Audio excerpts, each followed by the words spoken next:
Mga kaubayan, habang ako'y pauwi po mga kaubayan ay may nadaanan po akong ipil-ipil. Tama-tama po kasi medyo masama ang tiyan ko mga kaubayan at masama ang timpla ng katawan ko.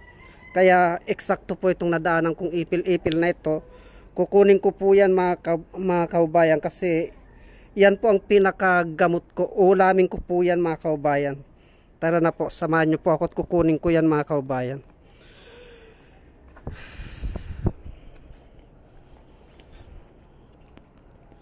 Ito po mga kaubayan, kukunin ko po ito at ulamin ko po ito.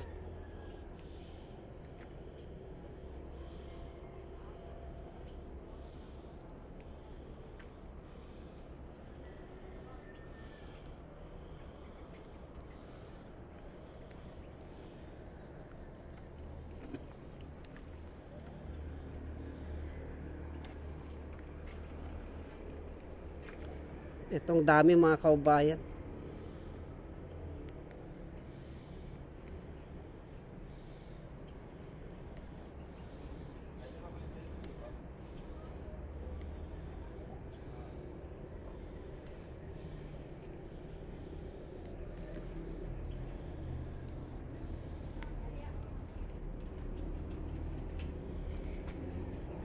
Okay na po ito mga kaubayan. So, okay na po ito mga kaubayan, marami na po ito. Antabayanan nyo po yung kasunod na videos nito mga kaubayan. Kasi i-actual ko po ito kung paano ko po gagamitin at magsilbing gamot po mga kaubayan. Pagsabsabayin ko po ito na i-videos po i-actual. Ito at saka itong pansit-pansitan po, ang dami kong nakuhang pansit-pansitan mga kaubayan. Ito po. Yan po.